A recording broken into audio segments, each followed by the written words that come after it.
Well, where we left off before lunch, we just kind of finished the whole CARE aspect.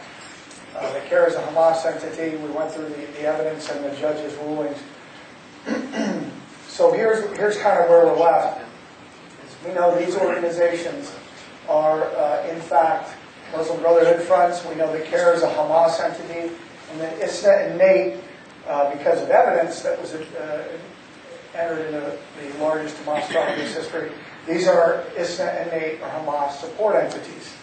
So what I'd like to do is just go over two other entities that I think are worth covering because they're important and they're in your state and they're prominent in the United States. The first is the Muslim American Society. This one is so easy, but I like to cover it. It'll take us about 60 seconds. The Muslim American Society was founded by the leader of the Muslim Brotherhood in the United States from the mid-80s to mid-90s is when he was. It was incorporated in 1993. This is the incorporation documents. And two other people, Jamal Badawi and Omar Subani. Omar Subani is on the board of directors for the Muslim Brotherhood in the United States. We have that documentation. Jamal Badawi is a senior Muslim Brotherhood, also an unindicted co-conspirator in the Holy Land Foundation trial. So I could probably stop there and everyone here would understand this is a Muslim Brotherhood front, right? But you know me, I don't like stopping there. So the Muslim Brotherhood itself said that the Muslim American Society was founded by the Muslim Brotherhood. So that's a pretty good piece of evidence, and that was in a newspaper where the guy gave a formal interview.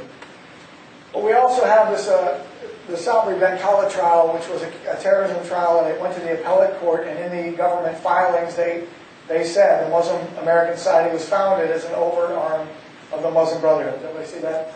So I'm going to go ahead and just go by the Muslim American Society. Because I'm pretty, is everybody comfortable with that? Those couple little tidbits, that enough for you? Okay. Most reasonable people would see that as well. Now, the Muslim Public Affairs Council, we actually began to address, whether you knew it or not, and it came from a question or a comment that was made by Mark, which is when they were out at the Islamic Center of Southern California. The Islamic Center of Southern California. Maher Hathout and his brother Hassan, two proteges of the Muslim Brotherhood founder Hassan al-Banna. Both these brothers were in Egypt in prison as Muslim brothers overseas years ago. So they come out.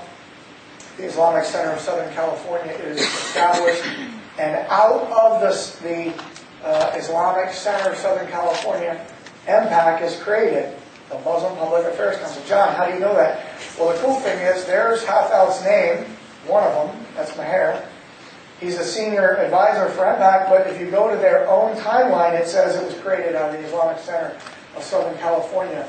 And again, where I come from, we call this a clue.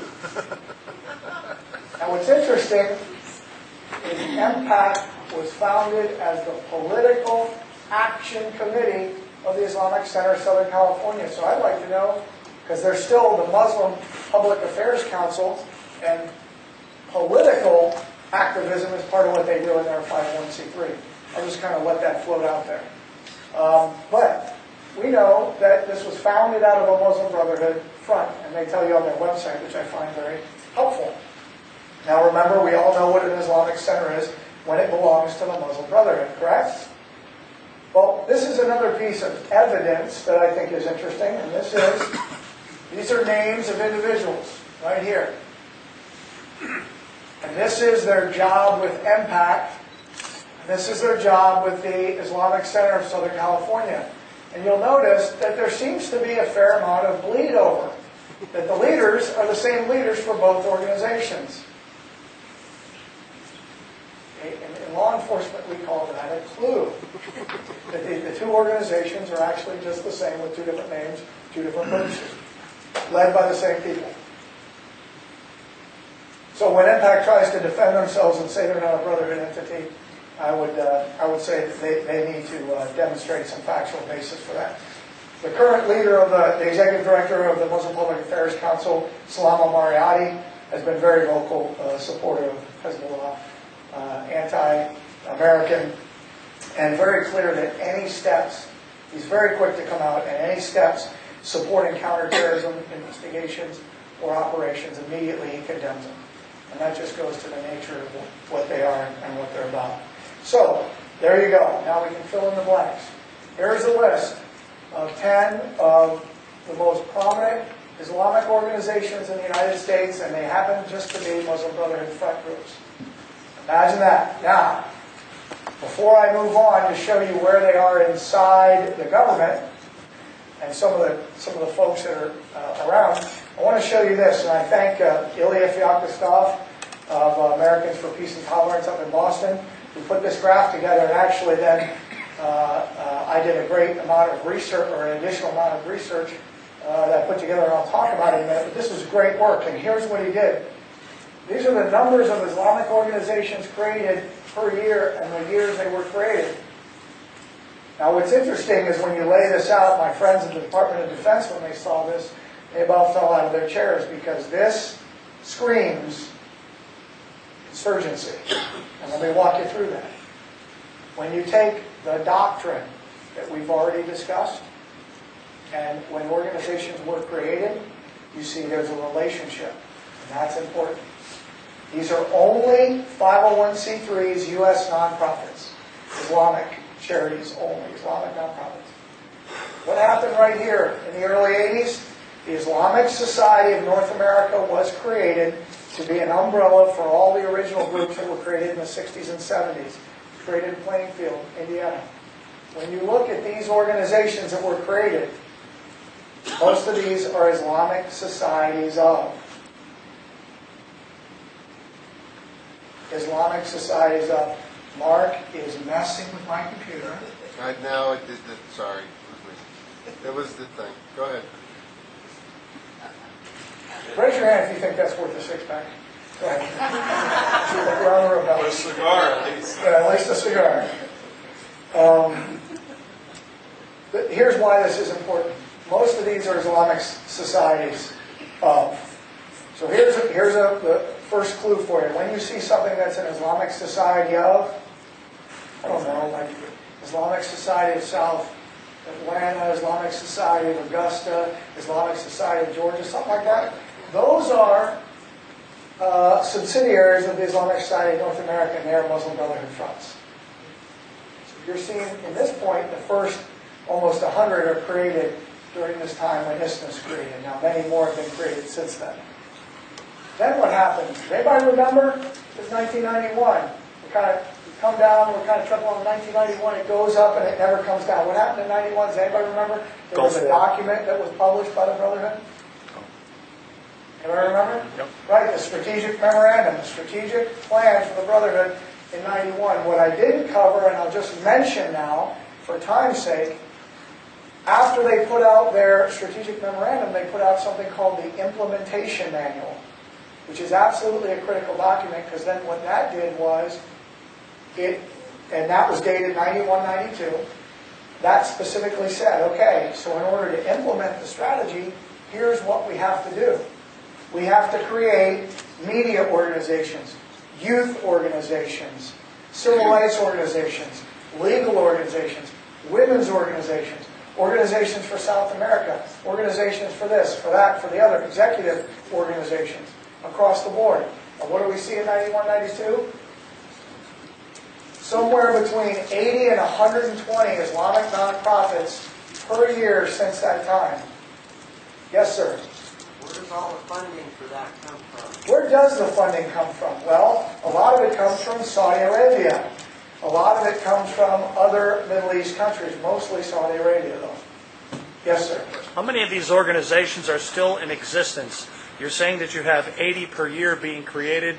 We have a 30-year time span there. Does that mean there's 240 organizations now? No. There are over 3,000 Muslim Brotherhood front organizations. I would argue when you walk through it, you can pin down over 5,000. But what I'm going to stick to right now are ones that we can have a good, solid beat on. So if you look at the Islamic societies of, the Muslim American Society, or the Muslim Society of, or the Muslim Georgia Society, or what they give themselves all, those are all related to MAS. The Islamic Society of Augusta, that's a subsidiary of ISNA. The CARE offices, that exist around the country. The MPAC offices, although those are limited around the country, and all the other subsidiaries of those groups, because there are offices across the country. Not to mention there are over 600 Muslim Students Associations chapters in the United States. 600. You go to any state in the Union, you go to the major top 8, 10 universities, they all have MSAs. And those are all fronts for the Brotherhood to recruit Muslim brothers and jihadis. So this is huge. These numbers are huge because you're talking about today there are over 2,100 Islamic centers in the United States. Now, are every one of those Muslim Brotherhood? No. But we know that approximately 80+% are. You subtract out the handful of Shia mosques, or the Shia Islamic centers around the country that are, by the way, primarily controlled by Iran, no friend of ours, and that's a huge number, 2,100. As of April, 2,106, so by now I'm sure there are a few more. Not all of them are registered as 501c3s. So let's just take 2,100 Islamic centers and 600 MSAs. Just take that. That's 2,700 Islamic Muslim Brotherhood front groups.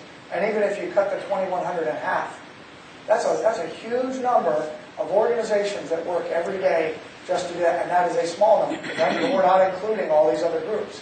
ISNA, NATE, the MSAs, the Muslim American Societies, and the others. Now, let's take a look at where do we start seeing this influence inside our system. Well, here's CARE's website, not too long ago.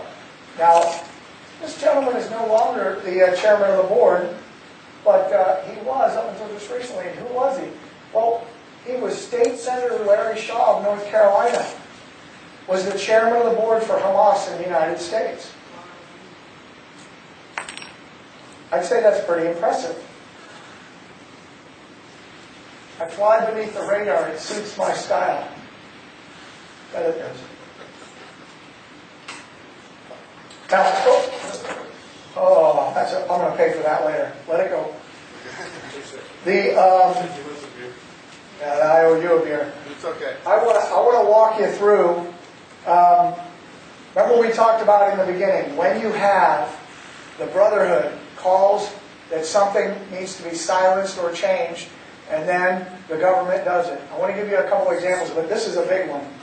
Here's one big example. Look at the date on this. December 2004. CARE and MPAC discuss Muslim concerns with DHS officials.